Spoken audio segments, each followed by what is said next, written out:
Hello! Oh my god, this is so weird. Doing a vlog for a SOC class. Period. Hello!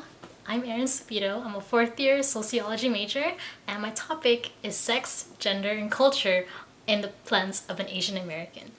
So, for all my fellow Asian Americans, y'all already know that this topic is probably the topic that y'all have been avoiding, your families have been avoiding, and most of all, it's probably like a hard topic just because we always just avoid it.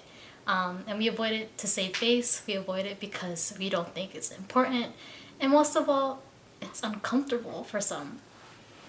Growing up in an Asian household, especially as the eldest daughter, but growing up like that, I was given a lot of expectations to be a housewife.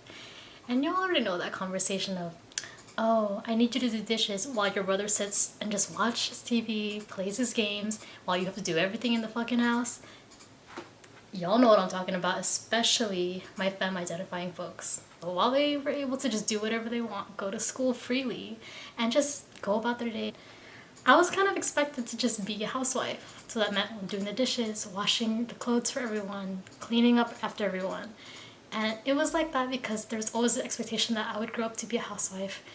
And if by growing up, I had to just teach myself to do all these things. And if I didn't, then I wouldn't be a good housewife. I wouldn't be the ideal daughter for my entire family. Along with that, religion was so fucking hard to navigate around my own sexuality. Filipinos are a majority of Catholics, and Catholics, Catholics be like, can't have sex before marriage, gotta be stuck with one person. Our religion always forced us to be monogamous. You can only be with one person for your entire life. Imagine that. One person for your entire life. Now growing up, some folks were privileged to have the sex talk. Asian families, you're lucky if you get that. I always hear white folks talking about the birds and the bees. What the hell is that? To me, the birds and the bees were literally birds and the bees. And with that, I was just never given a sex talk. And even going to school, like our education was so limited. There's always just something missing. And what is that? It's just a topic of safe sex, consent, or even anything remotely related to pleasure. That was never there. The only things I learned in education in school about sex was literally a woman giving birth and being given pads and tampons and a condom that we didn't know what to do with it. Kids begin rebellious. They want to learn what these things are for. And thankfully, my generation had the privilege of having the internet. So I got curious about sexuality and explored into how I could have safe sex or just even have sex in general. The first thing that I got introduced to were contraceptives. The first concept I want to explore is appreciating the hell out of contraceptives. Without that, I would probably be pregnant right now. In my senior year of high school, I was able to try out some birth control pills. And at first, it was for my acne. Look at this face. She's kind of not that clear, but she's better than how she was back then. And also, my period got lighter. So thank you to that. But it was also because it was an option for safe sex.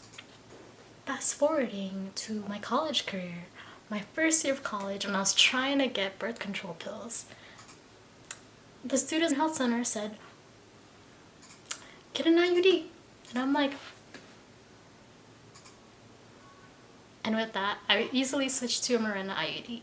And it has made my life very difficult, but it has also blessed me because, girl, taking a pill every day at a certain time is exhausting.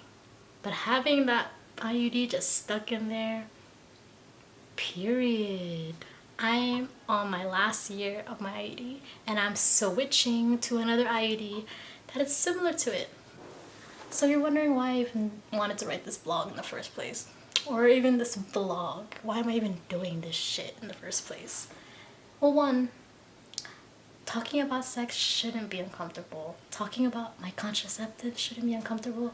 And I really do encourage a lot of Asian American women, especially y'all, to be more open about it. Because we've been told just to not talk about it, to just keep it away, just to make sure that it's not in the conversations that we're having because it's shameful. It's disgusting. But it's not. We do it, so why don't we talk about it? Along with that, I just want to say thank you to the folks that I have talked to about sex, and thank you to the classes that I've taken, because without that, I would not be talking about this freely. I would not be doing a whole vlog on this. So thank you.